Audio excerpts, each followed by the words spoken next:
Lo de Óscar Puente en las redes sociales ya empieza a ser preocupante. Este verano se burló de Castilla y León diciendo que estaba calentita en plena ola de incendios y ayer sin pudor ironizaba sobre Carlos Mazón en el Ventorro justo cuando en Valencia se temía lo peor con las inundaciones. Resulta curioso, cuando la Dana golpeó de lleno, el titular de Transportes estuvo impecable, informando con rigor y servicio público.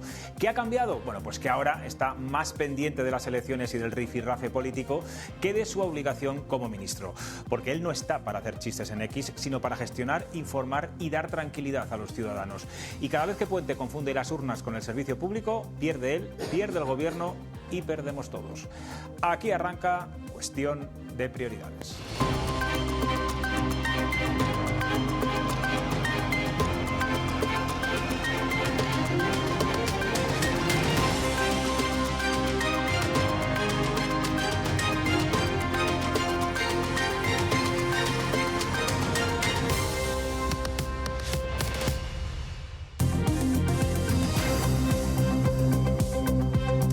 ¿Qué tal están? Buenas noches. El debate de la inmigración tiene ya visos de convertirse en arma arrojadiza entre los diferentes partidos de cara a las próximas citas electorales. Hay tres formas, sin duda, de ver este fenómeno y el Partido Popular este fin de semana en Murcia se ha colocado en el medio, es decir, entre las políticas más permisivas del PSOE y las más radicales de Vox. Feijóo ha anunciado un visado por puntos para favorecer a los inmigrantes que quieran trabajar en los sectores menos demandados o con déficit de mano de obra. También premiará a los que conozcan la cultura y la lengua española y a los que procedan de países que se comprometan con la política migratoria de España. Endurece así su discurso, aunque el PP defiende que se trata de evitar la xenofobia creciente en nuestro país. Miriam Polo, buenas noches. El Gobierno y sus socios han salido hoy en bloque a comparar esta propuesta con la ultraderecha. Buenas noches, José Luis. Efectivamente, todos a una contra la política migratoria anunciada por el Partido Popular, aunque eso sí, con matices. Desde el Partido Socialista insisten en que España no tiene ningún problema de inmigración. Mientras tanto, Podemos y Sumar exigen una regularización masiva de 500.000 de personas migrantes que ya viven y trabajan en España. Y todos coinciden en lo mismo. El plan de Feijóo no resuelve la realidad, sino que convierte la inmigración en un campo de batalla político que acerca a los populares, dicen, al discurso de la ultraderecha.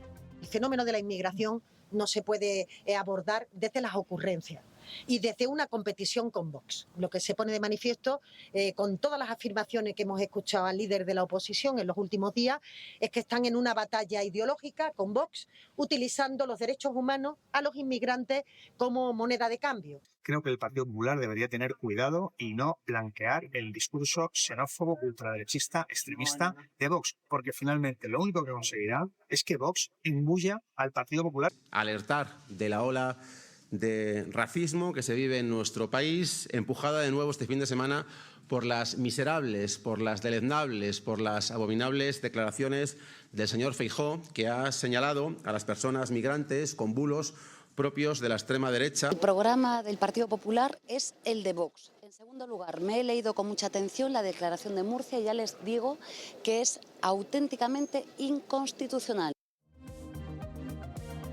Bueno, pues Feijóo ha respondido a esas acusaciones de Yolanda Díaz, pero sobre todo trata de desmarcarse precisamente de Vox.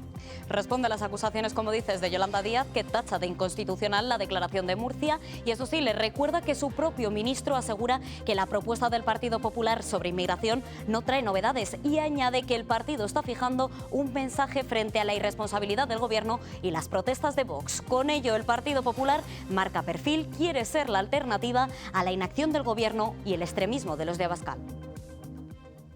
Debería de hablar con su ministro de Administraciones Públicas, que ha dicho que no hay novedades en la propuesta del Partido Popular sobre inmigración, pero en fin, me da la sensación de que ni se la ha leído. Muchas gracias. Estamos exactamente concretando un mensaje ante la irresponsabilidad del Gobierno y las protestas de Vox.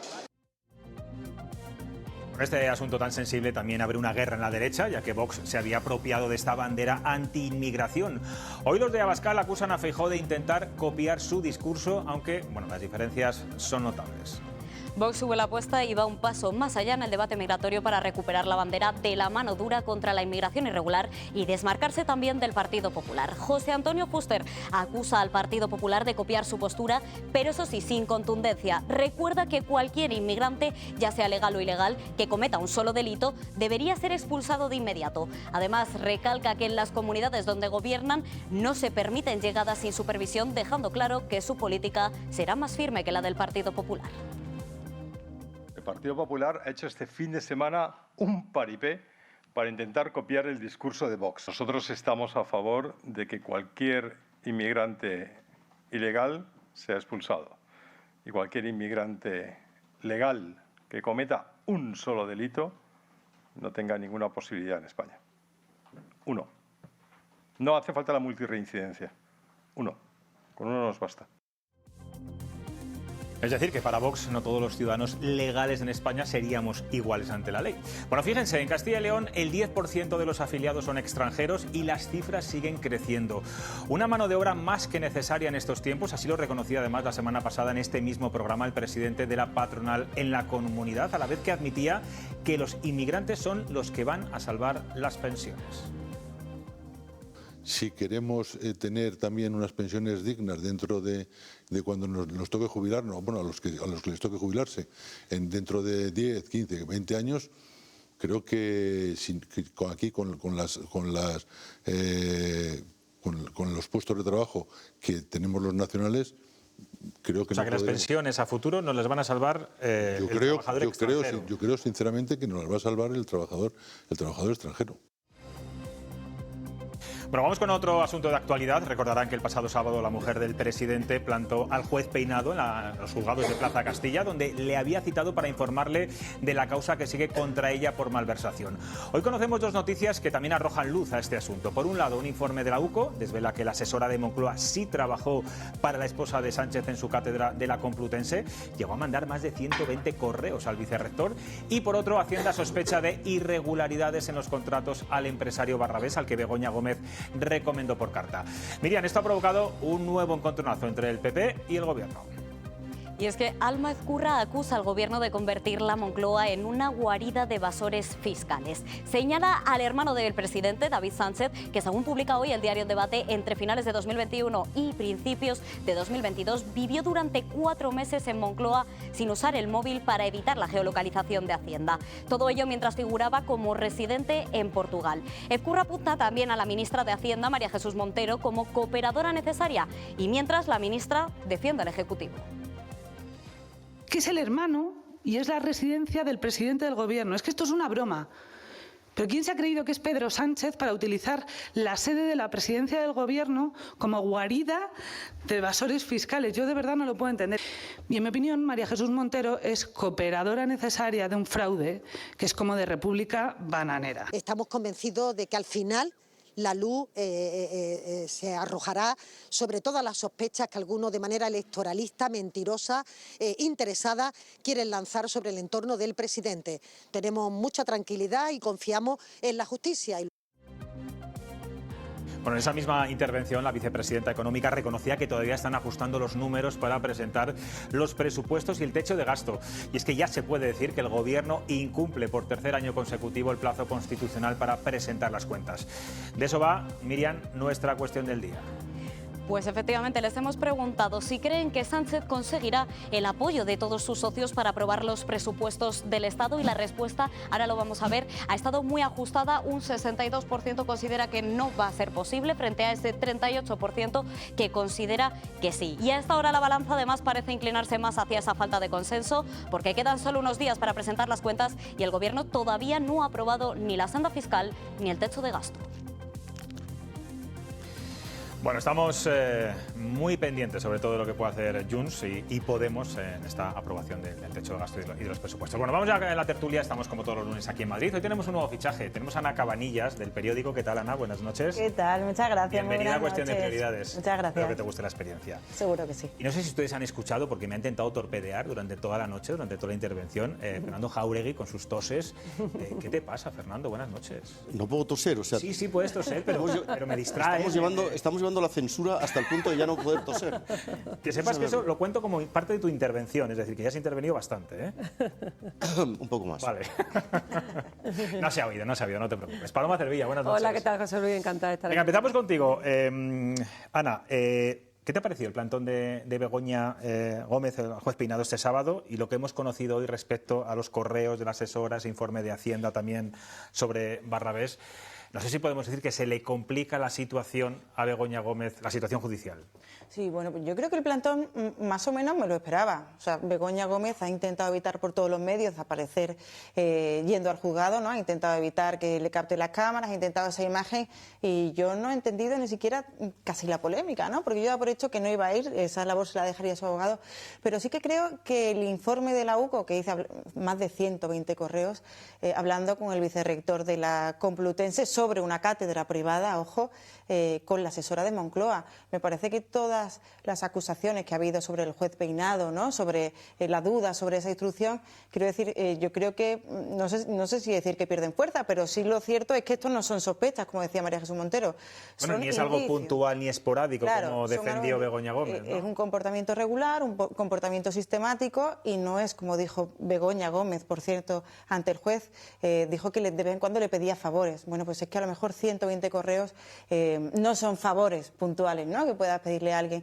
Más allá de eso, yo creo que es que la clave y lo importante va a estar en la causa separada que hay de Juan Carlos Barrabés, que recordemos que era ese empresario que financiaba la cátedra de Begoña Gómez y que obtuvo 3 contratos por valor de 10 millones de euros, ¿no? Y yo creo que esa es la clave, porque ahí entramos en otra cosa, entramos en que accedió a contratación pública gracias a cartas de recomendación de la mujer del presidente. O sea, hablamos de tráfico de influencia, hablamos de posible malversación y hablamos sobre todo de algo tan sensible como es adjudicaciones públicas en un momento en el que el gobierno pues ya está muy en duda después de todo el informe de la UCO que vimos con Santo Cerdán y con Ábalos, ¿no?, cuando se repartían esas adjudicaciones de una manera pues presuntamente irregular, y eso es lo que se está investigando. Con lo cual yo creo que ese asunto de Barrabés, que por cierto está investigando también la Fiscalía Europea, sí le puede complicar mucho más que lo de la malversación, que yo creo que nos puede parecer bien o mal o regular que se use una asesora de Moncloa para algo así, pero es casi una anécdota en comparación con 10 millones de euros que se han adjudicado de una manera cuanto menos dudosa, ¿no? ¿Coincidís con Ana, Paloma, Fernando? Bueno, yo en su primera parte de su intervención no coincido con ella porque yo pensaba que iba a ir. Fíjate tú, sí. No pensé que el desafío de Pedro Sánchez a la justicia iba a ser tan tremendo, porque él, en aquella carta de amor que escribió en aquellos 5 días, dijo que iban a colaborar con la justicia. Pues colaborar con la justicia, si tú no tienes nada que ocultar, es ir, te plantas ante el juez y lo que te tenga que decir, sin ningún problema te vas para tu casa. Con lo cual ya a mí me pareció sobre todo el gesto un desafío del presidente y su mujer ante la justicia y me pareció gravísimo. La segunda parte coincido totalmente contigo porque yo creo que la situación de Begoña Gómez es muy complicada, porque esos 121 emails que se han intercambiado entre su asesora, con comillas, Cristina Álvarez, y todas esas empresas, la Universidad Complutense, demuestran claramente que ella utilizó su cargo público en actividades privadas de la presidenta. Son 121 correos que ha presentado el propio vicerrector de la Universidad Complutense como prueba, ¿no? Sí, como prueba, y que si te lees los correos, yo me he leído algunos, no todo, porque ya es imposible controlar toda la información que hay, pero es evidentísimo cómo Cristina Álvarez se ve que habla con las empresas, se ve que participa en adendas que se firman con algunas empresas, o sea que ella aparece como intermediaria. Yo hasta ahora sabía que todas las mujeres de los presidentes tienen una asistenta que te controla la agenda, te dice si la mujer del presidente va a un acto o no. Que yo sepa, no han intervenido nunca jamás en actividades privadas de Begoña. Y lo de Barrabés también es muy interesante porque son adjudicaciones con dinero público a un empresario gracias a la intermediación de la mujer del presidente. Con lo cual yo, si fuera Montero, Bolaños y todos estos ministros, me callaría un poquito hasta que la justicia hable, porque habrá que esperar que haya una sentencia y dejar trabajar en paz a los jueces, que es lo que pedimos todos los españoles. Eso que dice María Jesús Montero, que se arrojará luz ante tantas mentiras que se están... Sí, pero deja caer que los jueces son unos corruptos y que hay lawfare. que son muy importantes. Fernando. Pues mira, yo para que nadie me acuse de estar defendiendo al presidente del gobierno o a su mujer, diré que en la mayor parte de los países europeos que conocemos, por mucho menos, el jefe del gobierno, el primer ministro, se ha sometido a la cuestión de confianza y ha convocado elecciones. Por ejemplo, don Antonio Costa, hoy le dábamos un premio aquí de Nueva Economía con el rey, estaba ahí. A Antonio Costa le pasó eso. Y a su sucesor, Montenegro, también en el gobierno portugués. Y lo ha hecho el francés, que no tenía suficientes apoyos, Bayrou. Es decir, yo creo que esto sería motivo de salida de un gobierno. Una vez dicho esto, yo hasta donde he estudiado el caso, y me he permitido estudiarlo bastante porque he tenido que estudiar y he tenido que preguntarlo mucho, a mí no me salen circunstancias penales. No me sale que esto vaya a derivar en una causa penal. Feo es feísimo, esto no lo estamos discutiendo. Antiestético y antiético, una inmoralidad como la copa de un pino, todo lo que tú quieras. Pero se va a medir políticamente si hay sentencia condenatoria o si sale absuelta. Políticamente ya está medido. Eso da igual, ya salga o no salga absuelta, ya está medido, y además a saber cuándo saldrá absuelta, porque esto tampoco te creas tú que es una cosa que va a durar 2 semanas. O sea que todo esto nos da el 27 famoso. Lo único que yo creo que algo mejor tendrán que explicarlo. Yo creo que el error de no comparecer ante el juez es de libro. Eso es una barbaridad. Yo no sé, Antonio Camacho, en qué piensa el abogado, pero es que realmente eso es un auténtico dislate. Y una vez dicho esto, también lo voy a decir. La instrucción que está haciendo el juez Peinado es cuando menos sorprendente. Es cuando menos una instrucción muy poco rigurosa. Y esto también te lo dicen compañeros suyos que no son precisamente amigos del gobierno ni nada de eso, ¿eh? O sea, simplemente este es un tema muy vidrioso y es muy pringoso. Es un tema que realmente debería hacer meditar al presidente del gobierno en nuevas soluciones distintas a esto que está haciendo de encerrarse y atrincherarse, ¿no? Buscando seguir en la alfombra roja todo el tiempo que pueda. Pero bueno, yo sinceramente, causa penal sigo sin verla. Yo no lo veo. Pero otra cosa es lo que dice Ana, la pieza separada, que es Barrabés. Esos piezas separadas que vete a saber dónde derivará ese asunto. Que Barrabés, por cierto, me dicen que está muy enfermo y le preocupa muy poco todo esto, pero eso es otra cuestión. Hombre, yo lo que creo, Fernando, que también el foco no hay que ponerlo en el juez, hay que ponerlo un poco... ¿Y por qué no? Tiene un foco también el juez, ¿no? Bueno, pero yo creo... Hay varios focos aquí, ¿no? Bueno, sí, yo te digo que yo creo que en mi opinión, yo creo que el foco principal hay que ponerlo en la actividad presuntamente delictiva de Begoña Gómez, porque nos afecta a nuestros impuestos y a nuestro dinero. Yo pago muchos impuestos para que esta señora los utilice en su beneficio, que me pongan a mí una asistente en el periódico que me lleve la agenda, ¿eh? No es lo mismo. No, te lo digo un poco con ironía. Yo creo que si tú lees los correos es de auténtica vergüenza. Sí, de auténtica vergüenza. He dicho que esto ética y estéticamente y moralmente es un bochorno. Yo coincido. Un bochorno penalmente no, yo estoy discutiendo penalmente. Y a nivel social, yo creo que esto ha calado, quiero decir, yo creo que se ve qué uso se está haciendo. Otra cosa, y yo aquí estoy, que esto supongo un delito de malversación. Es evidente que se ha utilizado un funcionario público para una La malversación cada día es menos delito, por cierto. Pero la malversación también, para que te acusen de malversación, tú tienes que ser un cargo público que tenga poder de nombramiento, cosa que Begoña Gómez no tiene, ¿no?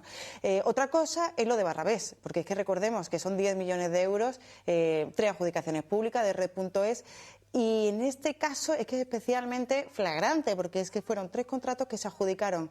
El desempate fue por la carta de recomendación de Begoña Gómez. Y es que la Intervención General del Estado, dependiente de Hacienda, que no es sospechosa de nada, lo que decía hoy es que eso era de dudosa legalidad, ¿no? Y era discriminatorio porque había otros aspirantes que se habían visto perjudicados, ¿no? Y yo creo que esto sí puede tener recorrido y sobre todo, y a mí me sorprende, fíjate, ¿qué está pasando más de esa... Recorrido penal, sí, pero incluso a nivel social.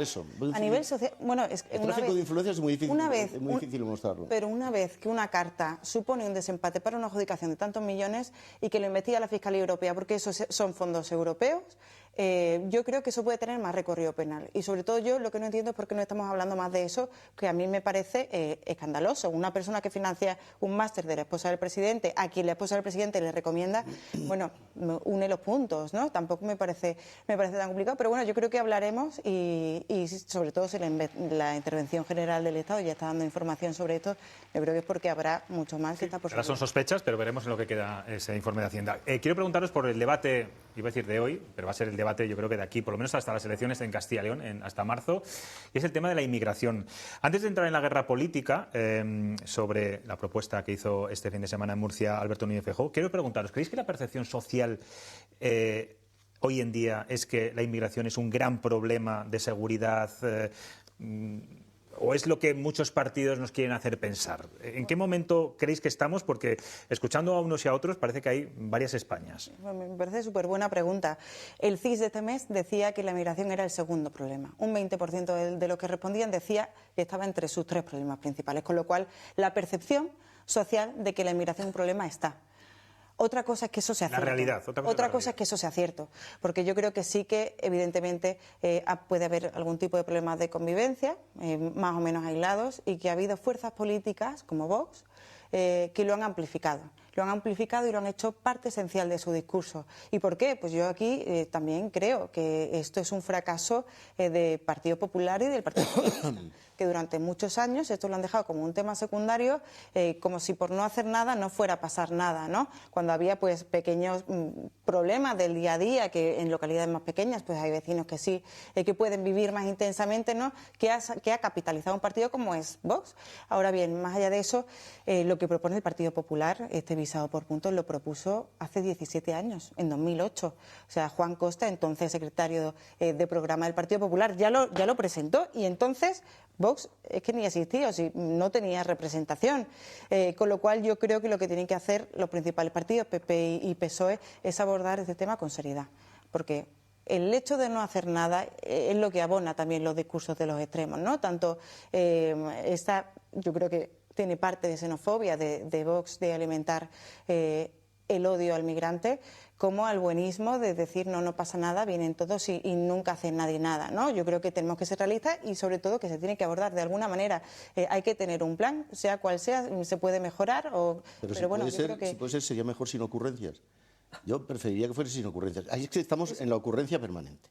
¿Y qué te parece ahora hacemos el visado por puntos del Partido Popular, estar en el medio? Ahora hacemos el visado por puntos. El visado por puntos... O carné de idoneidad. El visado por puntos es muy subjetivo.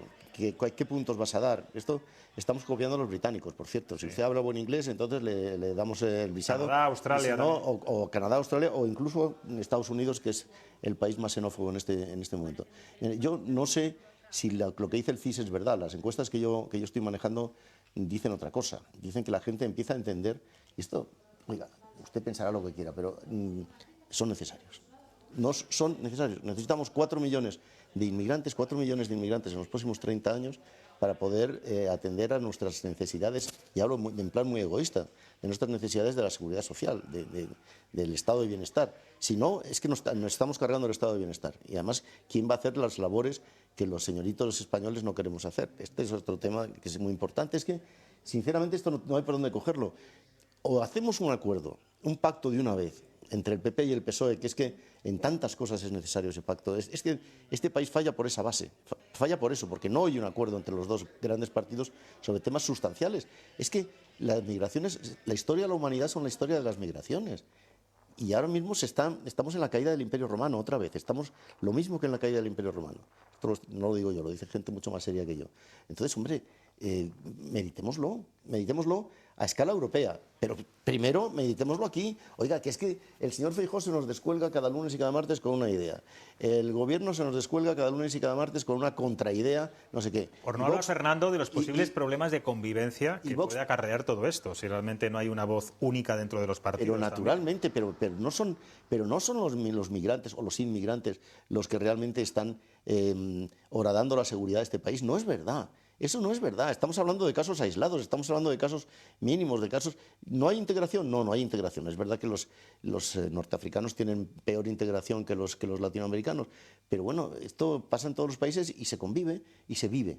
Y yo creo que es que tenemos que llegar a esa conclusión de una vez, que no podemos seguir cada día jugando a la pelota con los pobres inmigrantes, Claro, pero luego hay uno. Te pregunto además, como andaluza que eres, Paloma, hay encuestas que dicen que en Huelva y en Almería, que son las provincias donde más inmigrantes hay de tu comunidad autónoma, Vox está superando ya al Partido Socialista en intención de voto. Está en segunda posición. Pero, vamos a ver, aquí lo que no podemos pintar es una España que no existe. Claro que la inmigración es un problema. Vamos a ver, es que llegas a cualquier sitio de España.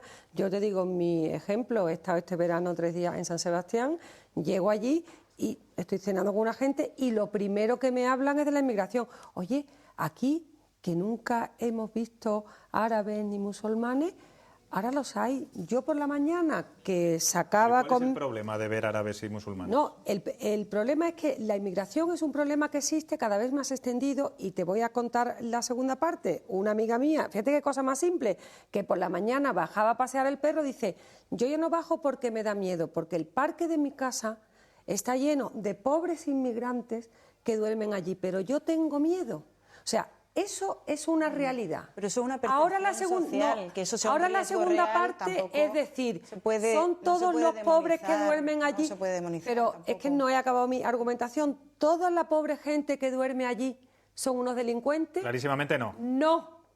No. Pero que hay un problema en este país con la inmigración y una percepción de miedo, sí la hay. Sí la hay. Eso no nos podemos engañar. No podemos decir que esto es la Arcadia feliz con la inmigración. Pero nadie está diciendo eso, Paloma. Que esos inmigrantes que duermen allí son peligrosos, eso es otra cosa. Yo creo que no. No todos los inmigrantes que vienen a este país son unos delincuentes. Claro que no. Hay mucha gente pobre que viene huyendo de la miseria y que hay que atenderlos y acogerlos. Pero hay que saber muy bien qué se atiende y qué se acoge. Ese es el problema, que cuando se entra, cuando tú sabes que alguien es un delincuente, lo tienes que mandar a su país. Y cuando alguien viene porque quiere trabajar y quiere tener una vida mejor, hay que darle una formación y un trabajo. Eso es lo que hay que hacer. ¿El visado por puntos te parece la solución? Bueno, yo personalmente no soy experta en inmigración. Lo que no es la solución es decir que todos somos unos fachas y unos ultras. Eso sí que no es la solución, porque eso crea odio. Pero eso no lo estamos diciendo aquí, Paloma. No estamos hablando de eso. No, te han preguntado si no, pero Fernando, el carné por puntos que les van a dar estoy hablando, es bueno o malo. haciendo una radiografía de la inmigración de este país. Que la solución no es decir, sois todos unos ultras y unos fachas porque no os pensáis, como yo, que tengo que abrir una puerta y que entre aquí todo el mundo y los hacino en Canarias a los menores inmigrantes y no le doy una solución. Porque si para Pedro Sánchez son tan importantes los menores inmigrantes, ¿por qué no le ha dado una solución en este país? ¿Por qué no los ha sacado de allí? ¿Que hace falta un pacto? Sí que hace falta un pacto. Porque no hay consenso. Pero, no lo he hecho bueno, porque no hay pero consenso. me da igual, Así yo le sencillo. pago a Pedro Sánchez por gobernar y por gestionar este país. Y si usted no puede gobernar y solucionar los problemas importantes de este país, váyase a su casa. Pero solucióname un problema tan importante. Hombre, bueno, entonces ¿qué hacemos? Entonces ¿qué hacemos? Nos resignamos a decir, sí, es un problema, sí hay problemas, pero que pacten. No, usted cobra un sueldo por arreglar los Yo les pago, problemas perdóname, de Paloma, este país. yo les pago a todos para que arreglen mis problemas. Bueno, pero sobre todo nuestros problemas, los problemas de los españoles, a todos, Bueno, no solamente a pero Pedro gobierna Sánchez, quienes gobiernen. ¿Quiénes gobiernen? Pedro Sánchez y las comunidades autónomas. Y las comunidades autónomas. Más allá de eso, yo creo que sí, yo lo decía Paloma, sí que hay una percepción de un problema. O sea, hay la preocupación. La gente está ahí, tiene es un tema de miedo, debate, otra cosa, yo no comparto que ese miedo tenga base, pero evidentemente alguna base tiene, yo Ana. creo que el trabajo, pero yo creo que es una base muy puntual. Hay casos de convivencia que se han amplificado por determinados intereses políticos y yo creo que eso tampoco se puede negar.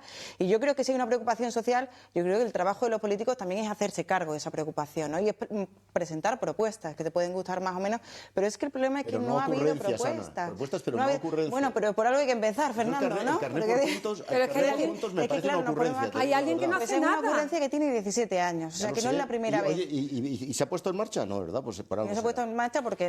Pero Ana, el PP lo va a tener complicado posicionarse en este hueco, en esta situación de en medio entre lo más extremista Claro que de Vox sí. y Podemos, Sumar y el Partido Socialista, porque al final, como siempre, está en ese sándwich en el que le ponen muchas veces el resto de partidos, que no sé si esto acabe de convencer a la gente. Sí, lo va a tener muy complicado porque sobre todo es que se retroalimentan, ¿no? Vox y el gobierno actual, que es Partido Socialista, pero también incluye ahí a Sumar, el discurso de Podemos, ¿no? Que está todavía más a la izquierda.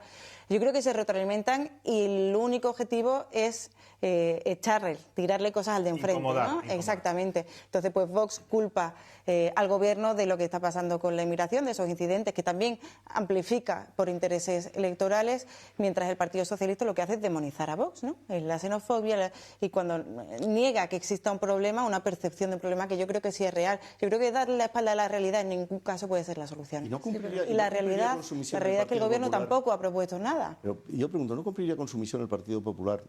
Del gobierno luego hablamos, que también tiene lo suyo, pero el Partido Popular diciendo, mire usted, aquí está mi mano. En este tema tenemos que llegar a un acuerdo cuanto antes. El Partido Popular. ¿Se marcaría un tantazo? Claro, sí. El Partido Popular si hiciese eso, en vez de estar haciendo no sé qué, el carné por puntos, con cualquiera que hables te dirá que es que esto es una cosa completamente subjetiva. ¿A qué le vas a dar puntos? ¿Qué carné? ¿De qué va esto? Pero tender la mano al otro partido, los dos. Tenderse la mano. ¿Qué? No, Fernando. Yo no entiendo lo que le digo porque yo he escuchado. No lo entenderás, pero es que he escuchado al Partido Popular presentarle una propuesta a Pedro Sánchez. Vamos a negociar sobre esta propuesta. Yo le he hecho una entrevista la semana pasada al presidente de Canarias, que sabrá de esto. Dice, Paloma, no quiere Pedro Sánchez arreglar esto. Yo le he ofrecido y ha dicho que el gobierno todo. Tendrá lo suyo. Yo le he ofrecido todo, pero es que el PP no gestiona este país. Es que, claro, a mí lo que me parece surrealista es que cuando gobierne este país y lo haga mal y no tienda la mano, entonces ¿Tú crees que tiende la mano el PP? ¿Tú crees que el PP tiende de verdad? Yo, que cubro el Partido Popular, sigo todas las comparecencias del señor Feijóo y yo presentó un acuerdo sobre Canarias, le dijo que se negociara, se le dijo que no, se le dijo que ultrafacha. Pero de todas formas yo tampoco entiendo que si un partido de oposición, ¿qué papel tiene para llamar a Moncloa y decir, oye, Sánchez, eso tendría que ser el gobierno el que partiera esa iniciativa, ¿no? Tenemos que construir país. Y yo estoy de acuerdo con eso. Pero es verdad que tiene más responsabilidad siempre que el gobierno. Tenemos que construir, pero eso es una idea. Eso ya lo he dicho yo, que del gobierno luego ¿Quieres hablar del gobierno? Vamos a hablar de un ministro del gobierno, ¿te parece? De uno solamente. Yo quiero hablar de un presidente de gobierno. Luego, si me dejas, bueno, también puedes hablar de todo. Ya sabes que aquí puedes hablar de todo. Porque, bueno, ya saben que no nos hemos recuperado. Además, en Castilla y León sabemos de todo esto, de los incendios, de los graves incendios de este verano. Y ya estamos pendientes de las inundaciones. Hoy se cumplen precisamente 11 meses de la terrible Dana en Valencia y otra borrasca se ha instalado en Cataluña y Levante. Parece que lo más peligroso ya ha pasado, afortunadamente, pero muchos valencianos han vuelto a revivir aquellos trágicos días. Se han suspendido también las clases, ha habido rescates en viviendas, aunque esta vez los mensajes de alerta han llegado en tiempo y forma. Miriam, hoy la delegada del Gobierno no ha querido entrar en broncas políticas, aunque Mazón el domingo estaba en el cónclave del PP en Murcia.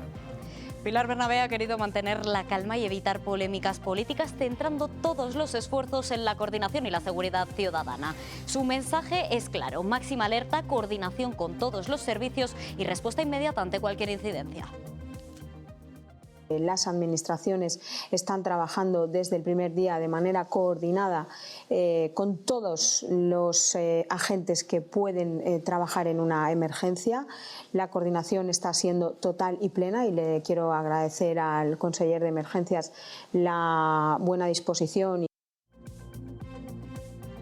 Bueno, y para que vea lo diferentes que son nuestros políticos, incluso dentro del mismo gobierno, vamos a recordar el polémico tuit que el ministro Óscar Puente publicaba este fin de semana, justo cuando muchos valencianos temían porque se volviera a repetir la Dana de 2024. Miriam. Al poco tiempo de activarse la alerta roja en Valencia por lluvias, el ministro de Transportes, Óscar Puente, lanzaba este polémico mensaje en su red social X. Puente se preguntaba si el presidente de la Generalitat, Carlos Mazón, había reservado ya mesa en el Ventorro, refiriéndose al restaurante en el que el presidente de la Comunidad Valenciana se encontraba comiendo el día de la Dana. Y por supuesto, además, vamos a verlo ahora, un mensaje que no ha pasado desapercibido y ha generado indignación entre muchos tuiteros, sobre todo los que viven en las zonas afectadas por la Dana. Mientras los vecinos temían que se repitiera la tragedia, el ministro se permitía el lujo de bromear para reabrir una guerra política en medio de la crisis. Y como también era de esperar, ahora lo vamos a ver, el ministro no se ha quedado ahí. Óscar Puente ha respondido a los usuarios que criticaban su tuit con este mensaje: no os enfadéis los fachitas, que Mazón está está al pie del cañón en Murcia preparando los dispositivos por si hace falta. Mensaje que llegaba en plena preocupación de los vecinos por la alerta meteorológica y que también ha sido muy criticado. Fernando, yo pregunto en estos casos, ¿tan difícil es estar calladitos ante una posible tragedia, una catástrofe natural, cuando mucha gente lo está pasando mal? Que X, yo solo vale esto. Yo soy un poco lombrosiano, te digo la verdad, y creo que la cara es el espejo del alma la mayor parte de las veces. Y creo que en el ADN del ministro Puente está el no ser elegante, punto, ya está. Quiere decir, ser un desacertado y un mal educado, todo eso. ¿Puede ser ministro un señor que es como Óscar Puente? Yo creo que no, sinceramente. Es que creo que está irritando al cuerpo social. Nadie debería ejercer un cargo público si es piedra de escándalo. Y desde luego Óscar Puente es una piedra de escándalo. Quiero decir, es que desacierta cada vez. Bueno, a mí mismo me ha contestado algunos tuits que dices que locura. ¿Ah, sí? ¿Te ha contestado? Sí, bueno, a todo el mundo, no es noticia. Importante, Fernando. No, que no es noticia, no. Es bueno, él contesta, cuando era alcalde de Valladolid, contestaba a todos los ciudadanos. Al resto nos ha bloqueado. O bloquea, no sé qué. Pero, perdone, oiga, déjese de estar jugando todo el día a X y arreglenos un poco, por ejemplo, el AVE, los trenes que lleguen a tiempo y esas cosas. Solamente eso. ¿Qué quieres que te diga sobre Óscar Puente? En fin, no me parece ni siquiera lo más significativo de este gobierno. Luego, insisto, me gustaría hablar del presidente, que es una cosa muy gorda. Yo lo comparo con la época, hace 11 meses con la Dana, lo bien que lo hizo. Realmente fue un cambio de imagen, un cambio de comunicación totalmente distinto a lo que nos tenía acostumbrados, ¿no? Y cómo nos íbamos informando muchas veces de la evolución de las obras y de los trabajos de recuperación gracias al tuit de Óscar Puente. Eso duró lo que duró, que fue 2 semanas. Duró lo que duró, y Fernando decía que es poco elegante, y yo en este caso yo creo que traspasa varias fronteras más allá de la elegancia. Ha sido muy suave. Porque esto a mí me parece que es frivolizar. Es frivolizar cuando hay más de 200 víctimas por la Dana, que se cumplen 11 meses, y cuando pues habrá mucha gente que esté rememorando con bastante dolor, ¿no?, todo lo que se vivió entonces, y que ahora vea amenazada otra vez su normalidad, ¿no?, la normalidad que han conseguido tener hasta el momento, que no es toda en muchos casos, que vea frivolizar de esta manera, ¿no?, a un ministro del Gobierno, decir que si el Ventorro y hablar de facha. Pero, por favor, quiero decir, vamos a centrarnos, porque esto es una cosa muy seria que ha pasado. Yo creo que es de los episodios más negros que ha tenido nuestra historia reciente, y yo creo que se puede tratar con un poquito más de respeto, no ya elegancia, sino respeto, ¿no?, que es lo mínimo que se pide. Porque está muy bien esto de politizar el dolor, llevamos 11 meses, lo que yo creo que la gestión de Mazón se puede cuestionar, pero yo creo que esto de usarlo como arma arrojadiza, incluso permitirte el lujo de bromear con algo tan dramático como lo que fue la Dana, es que me parece que no tiene un pase. O sea, yo aquí es que no creo que... creo que debería pedir disculpas y hacerlo cuanto antes. Yo creo que debería marcharse, mucho más. Yo voy mucho más allá que tú. Debería dimitir. No podemos, no nos podemos permitir tener a alguien con ese talante en el gobierno de España. No nos podemos permitir. Un progresista con Fernando Jauregui, ya has mandado a dimitir a Pedro Sánchez y a... A Pedro Sánchez todavía no he dicho nada, perdóname. No me has dado la oportunidad todavía de decirlo. Has dicho por todo lo de Begoña Gómez. He dicho que en otros países mucho más ejemplares democráticamente que el nuestro, por lo menos se acude a la cuestión de confianza. Bueno, a Óscar Puente... De nuevo fachitas, ¿no? Que decías tú antes lo de los fachas. A Óscar Puente hay que tratarle como él trata a la gente. Es un indecente, es un inmoral, y los ciudadanos, cuando vean su nombre en una papeleta, lo que tienen que hacer es tirar la papeleta a la basura y no votarlo. Porque esta es la gente que hay que expulsar de la política española. Porque esta es la gente que crea odio, que alienta el odio. Y hay que hablarle con su lenguaje. Es un indecente y es un inmoral. Y es lo que hay que decir, porque es lo que quiere y es un provocador. Todos somos fachas, el que es más facha es él. Él sí que es un facha. Porque es una persona intransigente, indecente y moral. Y yo pido, cuando vaya en una lista, que la gente decente coja la papeleta y la tire a la basura. Eso tampoco... Bueno. Eres muy categórica, ¿eh? Se ha reído... Que la gente vota a quien quiera. Se ha reído de más de 200 muertos. Y eso me parece un dolor por respeto, por respeto a esa familia, a esos Bueno, fíjate, fallecidos, Paloma, a ese yo te voy a dolor. matizar. Yo creo que no se ha reído de 200 muertos, ni mucho menos, y creo que nadie lo va a hacer, y el ministro Puente tampoco. Yo creo que ha sido poco oportuno en un momento donde muchos valencianos podían tener miedo ante lo que podía ocurrir, porque es verdad que estas últimas 24 48 horas, bueno, pues pese a que todo ha funcionado muy bien, las alertas llegaron en tiempo y forma a todos los teléfonos móviles, pero ese tipo de mensajes para un valenciano que esté en ese momento con miedo y vea lo que está diciendo Óscar Puente, pues a lo mejor puede ser indecente. Pero lo que buscas de tu gobierno es un mínimo de cariño, un mínimo de empatía con los ciudadanos. Que para eso los votamos y los pagamos. Oye, que en fin, que algo contribuimos a que estén ahí en la poltrona. Estamos pagando esto, Fernando. Pero es que, claro, efectivamente, yo simplemente, no es una cuestión personal siquiera, es que creo que como estética, seguimos hablando de la estética, como con el caso de Begoña Gómez, por estética, esto no se puede permitir. El presidente del gobierno no debería permitirlo. Pero bueno, oye, en fin. Por cierto, si necesitan pararrayos... Quiero preguntaros también, hablando de Mazón, y bueno, todo ha funcionado bien entre la Administración Central, la Administración Autonómica, la Generalitat. Bueno, hay publicaciones que están diciendo que se está planteando volver a repetir como candidato en las próximas elecciones valencianas. ¿Creéis que sería un error que el PP se lo permitiera? Yo creo que se va a presentar. ¿Se va a presentar? Yo es lo que me han dicho. No sé si luego se presentará o no, pero lo que van diciendo por ahí es que sí. Yo creo que con lo cuestionado que fue, incluso dentro de su propio partido, que el propio Feijóo dijo que estaba, colapsado, ¿no? Ese día. Yo creo que el error han sido estos 11 meses, mantenerlo. Quiero decir, a mí ya no me parece... me parece un error tanto quitarlo como mantenerlo. Quiero decir, ya creo que no hay vuelta atrás.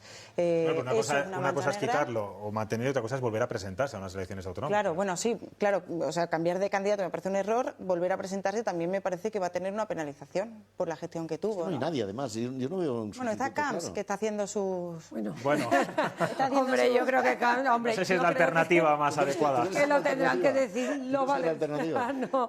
Él lo está intentando, está moviéndose, está haciendo reuniones y está... Ya lo sé, pero... Sí, pero vamos, que yo creo que Carlos Mazón, él condicionó que se iba a presentar al plan de reconstrucción. Él lo dijo Feijóo, que en función de la reconstrucción que se presentará, yo creo que tuvo errores evidentes, pero no peores que los que tuvo el Gobierno central, que se han reconocido ahora ante un juzgado, que la EMED nos informó, que el presidente de la Confederación del Juzgar, Miguel Polo, ha reconocido que él no dio un aviso de lo que venía por el barranco de El Pollo y por todo lo que pasó. Yo creo que hay mucha gente que se ha equivocado, mucha gente, y si él opta por presentarse, que los valencianos decidan si puede continuar o no. Y ya lo mandarán para su casa, otro que mandarán también para su casa si lo hace mal, ¿no? Bueno, Ana, todas las noches, cuando estamos finalizando o antes de la publicidad, porque después nos queda una entrevista con Pedro J. Ramírez, con el que vamos a charlar tranquilamente, tenemos una viñeta que nos hace Chema Nieto, le conocerás por Las Ratas en ABC y colaborador de Castilla y León Televisión.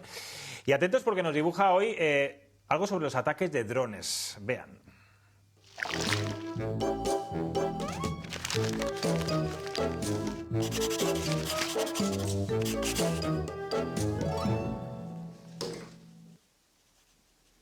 Se observa mejor la vida con una luz encendida. Los ataques de drones desconocidos en los aeropuertos de Dinamarca me hacen pensar que tenemos que estar preparados para una circunstancia similar. ¿Qué hacer en caso de un ataque híbrido ruso con drones? Pues yo creo que lo mejor va a ser hacer como que no nos damos cuenta, no prestarle atención. ¿Qué es lo que más le molesta a Putin? ¿Que nadie le haga caso? Más luz en cada rincón de Castilla y de León. Bueno, pues ahí están los drones con cara de Putin. Fernando, tenemos un minuto. ¿Quieres hablar de los drones de Putin o quieres hablar del presidente del gobierno que llevas insistiendo toda la noche que algo quieres decir? No, es que es un tema muy grave, tú, que estamos a horas de un incumplimiento inconstitucional los presupuestos. Y esto, chico, sinceramente, yo lo que no entiendo es que los periodistas podemos estar hablando de que el presidente del gobierno incumple la Constitución y no nos pase nada ni a los periodistas ni al presidente del gobierno. Es mucho más grave incumplir la Constitución, no por primera vez ni solamente en el tema de los presupuestos, ha habido otros incumplimientos, que lo de Begoña Gómez, por ejemplo, lo cual no quiere decir que lo de Begoña Gómez no sea feo, antiestético, lo que hemos dicho, pero esto, un incumplimiento constitucional por tercer año consecutivo, Esto va a ocurrir mañana. Yo creo que mañana es cuando vence el plazo, no, mañana o pasado.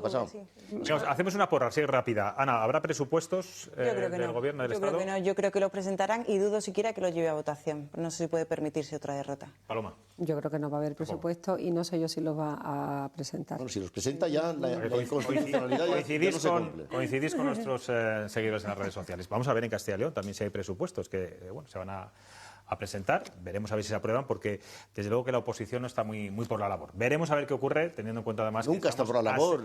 Ya, pero es que estamos a 6 meses de las elecciones autonómicas, entonces, bueno, ya sabéis cómo funciona esto. Nos vamos a ir a publicidad. A la vuelta vamos a charlar con Pedro J. Ramírez y su último libro. Vamos a hablar de la actualidad, vamos a hablar también del pasado. Enseguida volvemos. Ana, ¿te ha gustado la experiencia? Me encanta. Muchas gracias por Prueba invitarme. superada, que sí, en estos casos. Es una broma. Gracias. Fernando, Paloma, nos despedimos. Gracias. Hasta luego. No nos preguntas si nos ha gustado la experiencia. Adiós. Ahora.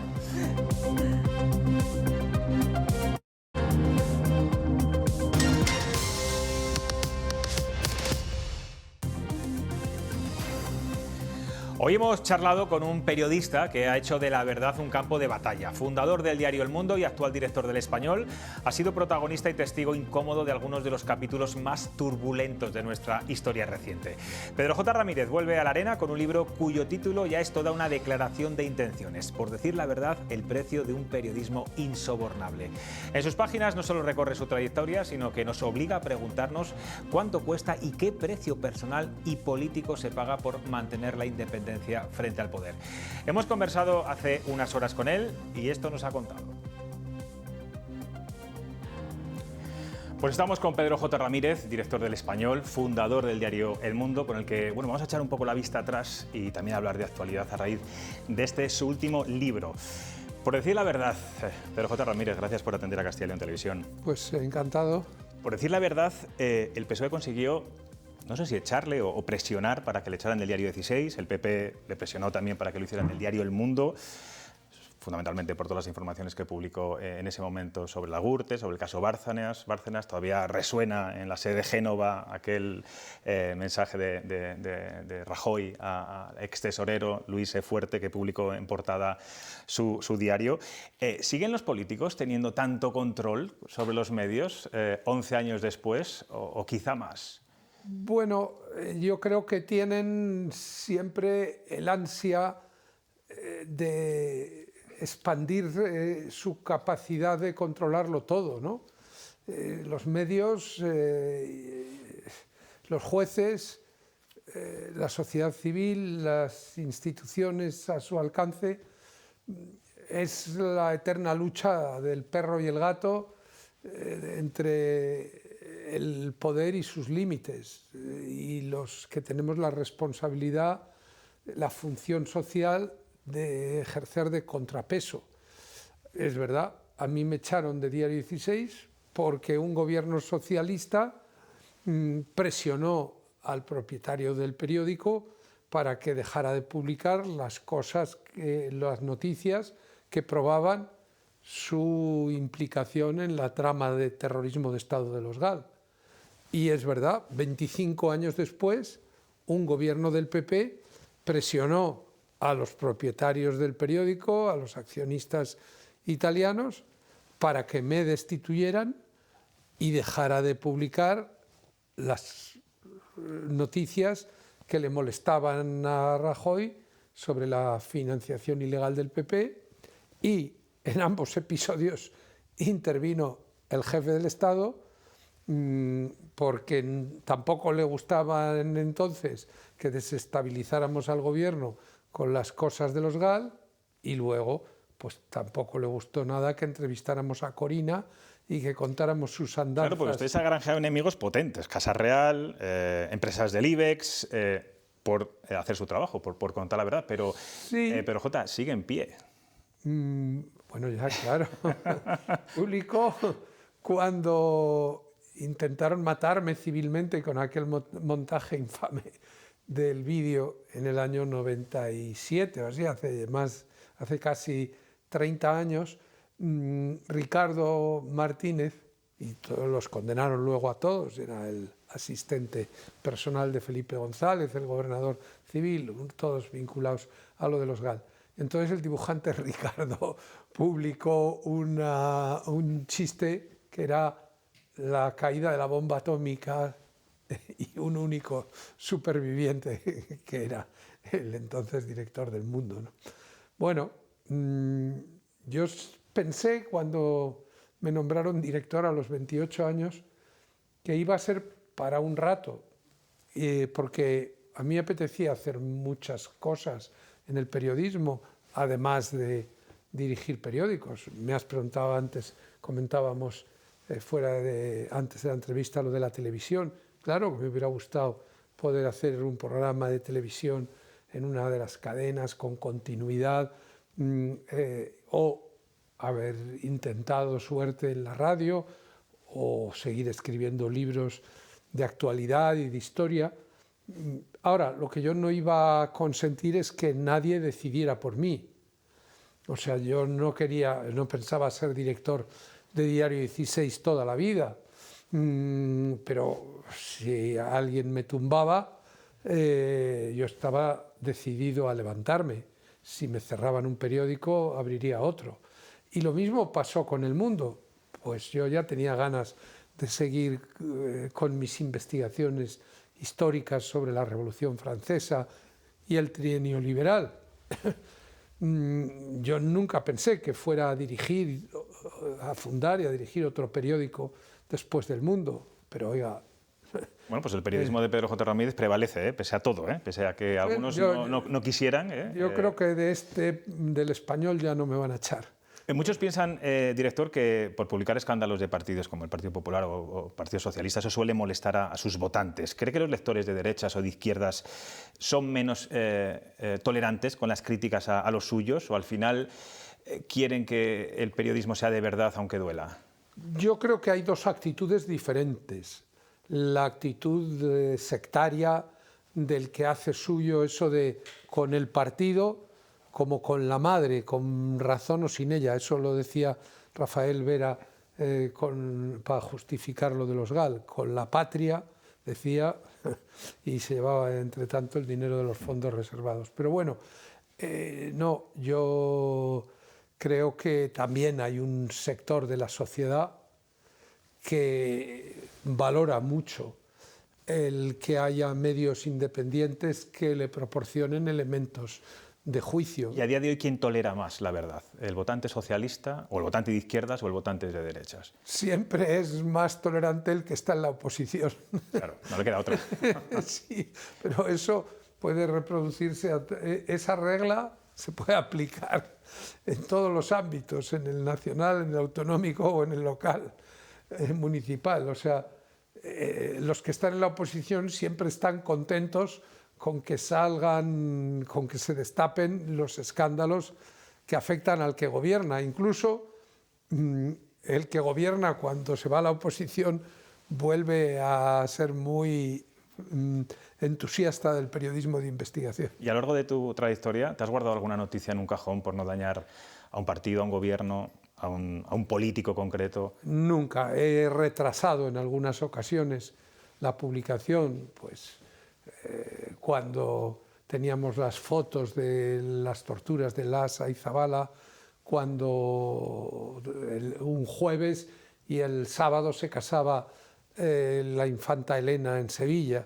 Bueno, pues no era cuestión de ponerle a la sociedad española en el desayuno cuando era un momento de júbilo y de celebración institucional, pues esas imágenes, y en vez de publicarlas el viernes, las publicamos el martes.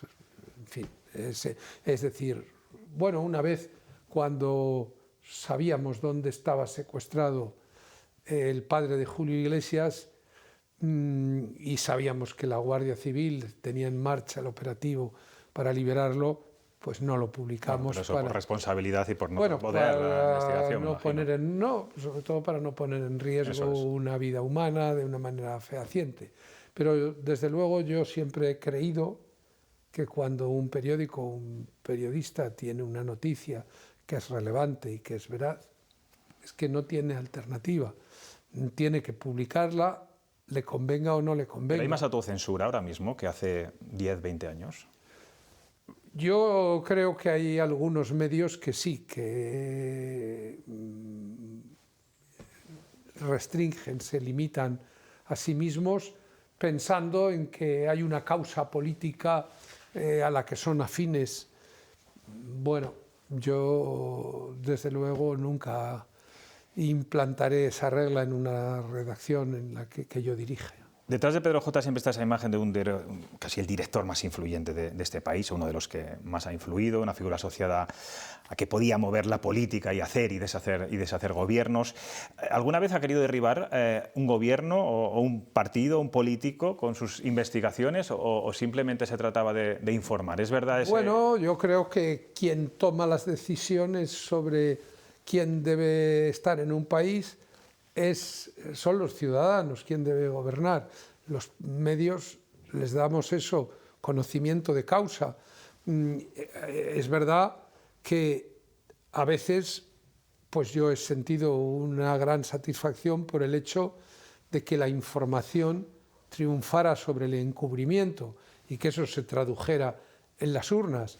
Bueno, de hecho, este domingo hacía cuenta de que solo una vez el jefe de la oposición ha conseguido echar de la Moncloa y sustituirle al presidente del gobierno, solo una vez en 48 años de democracia, y esa vez fue en el año 96, cuando Aznar, en la amarga victoria, le ganó por la mínima a González, que llevaba ya 4 mandatos y se había presentado por 7ª vez a las elecciones, por 5ª como presidente, ¿no? Es indiscutible que lo que habíamos descubierto y revelado tanto sobre el terrorismo de Estado como sobre la corrupción que rodeaba al felipismo, pues fue determinante de ese resultado, porque fue un resultado muy ajustado. Ahora, también ha habido otras ocasiones en las que se han publicado cosas que en cualquier democracia deberían haber hecho dimitir al jefe de gobierno o deberían haberle llevado a sufrir un gran castigo electoral, y no ocurrió así. En el caso de Felipe González, transcurrieron, pues desde que descubrimos las primeras revelaciones sobre los GAL hasta que él hasta que él perdió las elecciones, pues transcurrieron nada menos que 7 años, ¿no? En el caso de Rajoy, siguió en el poder 5 años más después del Luis Fuerte, y al que le echaron de su puesto, el destituido, no fue Rajoy, sino que fui yo. ¿Por qué? Pues porque la democracia española está muy condicionada por el control partitocrático de los aparatos de los partidos. Una de las cosas más notorias que yo comento en el libro, pues fue aquel pleno del Congreso del 1 de agosto del año 2013, que se celebró en el Senado porque el Congreso estaba en obras, cuando Rajoy tuvo que responder ante la documentación sobre la Caja B y los SMS de Luis Fuerte. Y entonces... Durísimo fue con El Mundo, recuerdo. Bueno, él lo único que... Pero para mí, el que él me acusara de manipular, de mentir, de hacer mío el relato de un delincuente, en fin, era la primera vez que se hacía desde la tribuna del Congreso y que la primera vez que constaba en el libro, en el diario de sesiones. Pero bueno, de alguna manera yo ya estaba acostumbrado a la confrontación con el poder. Lo inaudito fue que lo único que reconoció Rajoy fue haberse equivocado en la elección de Bárcenas como tesorero. Y cuando pronunció las palabras "me equivoqué", el grupo parlamentario popular, que tenía la mayoría absoluta de la Cámara, se puso en pie y empezó a aplaudir a su jefe por haberse equivocado.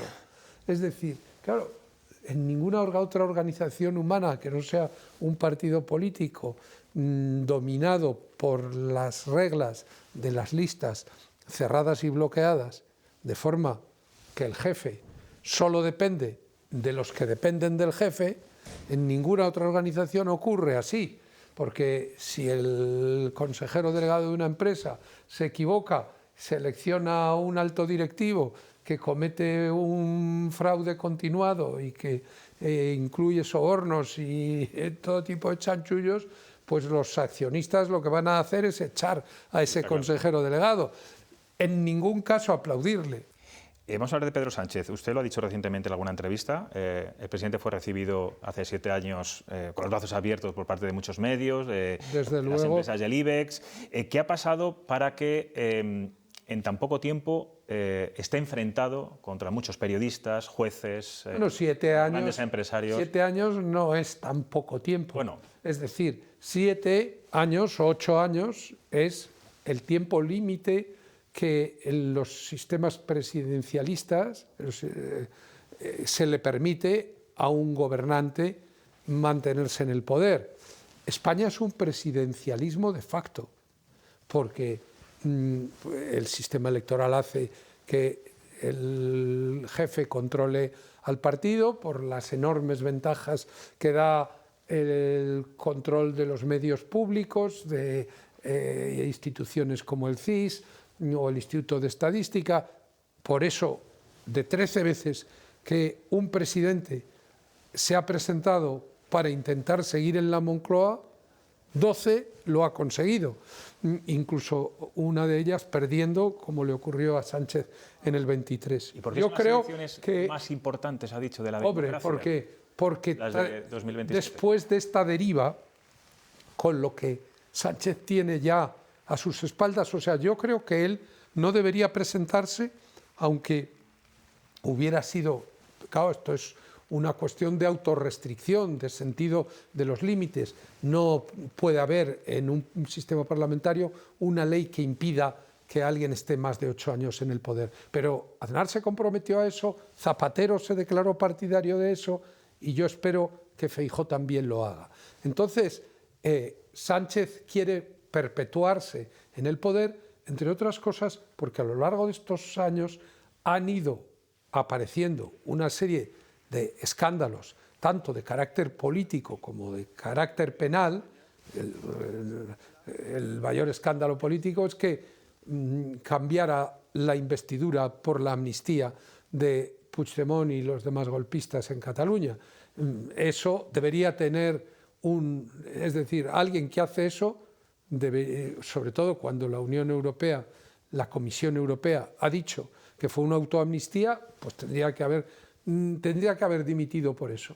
Pero, desde luego, cuando tienes a tus 2 secretarios de organización empurados por delitos de malversación, de prevaricación, de tráfico de influencias, etcétera, cuando tienes a tu fiscal general del Estado en el banquillo y encima intentas mantenerle y le animas a que siga en un comportamiento claro de un gobernante antisistema. O sea,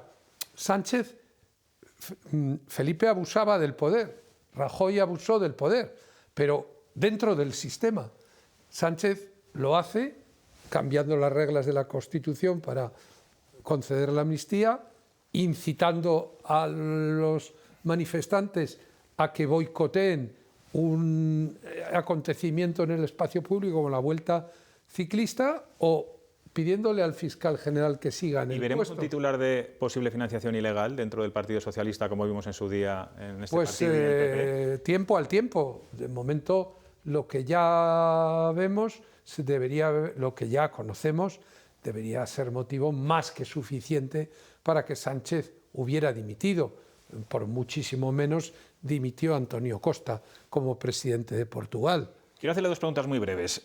Una relacionada como primer ministro de Portugal. Casi con su vida personal. Conocíamos el otro día que su actual pareja, en el programa de Zona Griso, yo no sabía que era su pareja, me enteré en ese momento, ella sufrió violencia de género por su exmarido.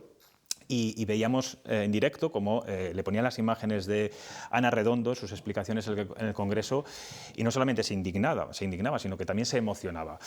Usted que lo tiene, vamos a decir, dentro de casa, un caso reciente, aunque su pareja no tuvo pulsera, en aquellos años no la había, ¿cómo está viviendo este escándalo de las pulseras antimaltrato y sus fallos continuos?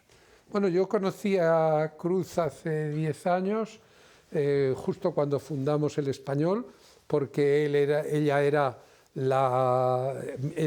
miembro del Consejo de Administración en representación en parte de un accionista. Hace 9 años empecé a tener algún trato habitual con ella y me enamoré de ella. Hace 8 años me casé con ella y siempre lo que ha sido más determinante para mí, lo que yo más admiro en ella, ha sido su idealismo.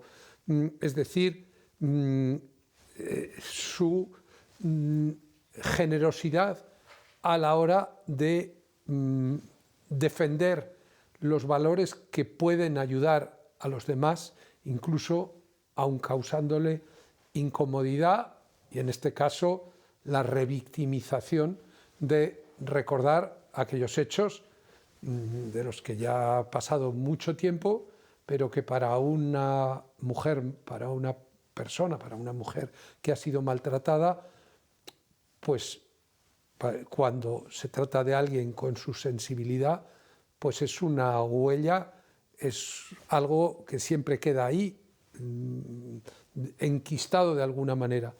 Yo creo que fue muy valiente y muy acorde con la personalidad de Cruz reaccionar como lo hizo cuando pensó lo que sentirían muchas mujeres al oír a la ministra de Igualdad equiparar, en definitiva, subsumir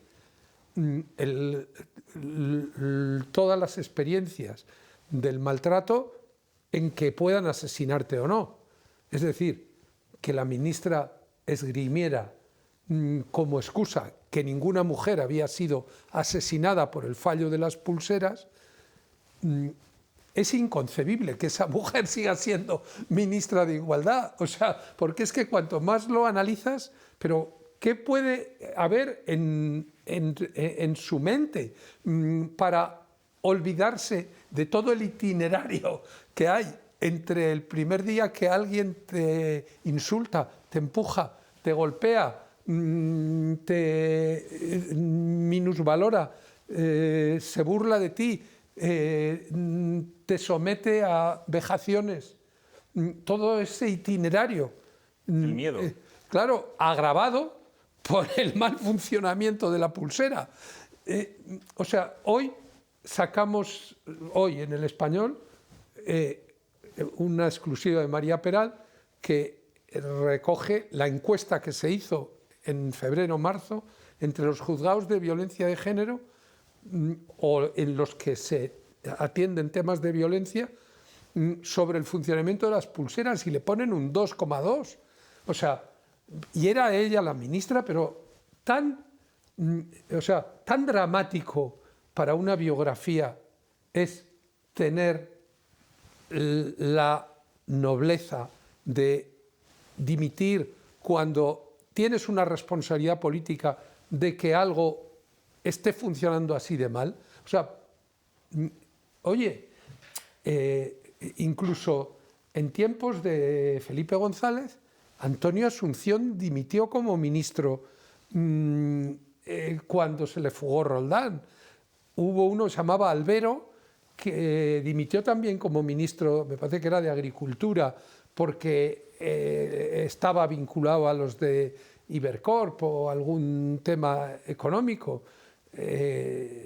O sea, con Aznar, pues dimitió el que era el ministro de Trabajo, pues porque no estaba... No hace tanto, Maxim Huerta también, por tema... Maxim Huerta no llegó casi a tomar posesión. No, eso es. Pero ¿qué pasa con esta gente?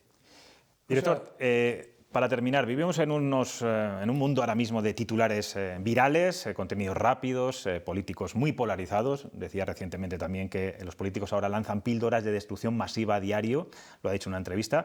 ¿Cómo se adapta, perdónenme que le diga así, un periodista clásico de toda la vida a esta era del algoritmo? ¿Es posible hacer periodismo riguroso en este entorno? ¿Se deja arrastrar usted también por los likes y estas cosas? Vamos a ver, el periodismo tiene la esencia del periodismo es transmitir informaciones y opiniones que reflejen una manera de mirar a la sociedad en un entorno pluralista.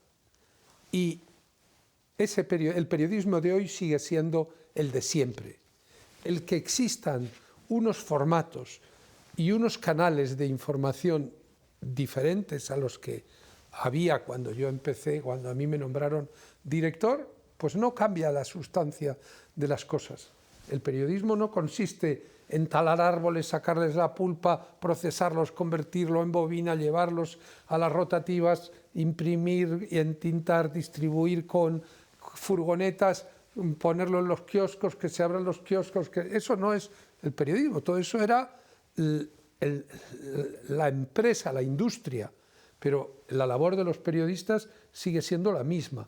La inmediatez y el laconismo y la concisión de los mensajes tiene muchos inconvenientes y tiene riesgos, también tiene grandes ventajas. Es decir, yo creo que ahora mismo hay mucho ruido, pero en medio del ruido también se abre camino el buen periodismo, como yo creo que terminará también abriéndose camino la política solvente frente a la manipulación y la frivolidad. No hay más que mirar, en el caso de la prensa, el ranking de los medios más leídos en España en estos momentos. No lo digo porque El Español lleve 25 meses el primero de manera consecutiva. También están ahí pues El Mundo, El Confidencial, El País, ABC, La Vanguardia, o sea, los buenos periódicos que tenemos decenas, centenares de periodistas trabajando con el rigor y con las reglas de siempre. La inteligencia artificial ahora va a suponer otro cambio revolucionario, otra disrupción en el modelo de empresa informativa.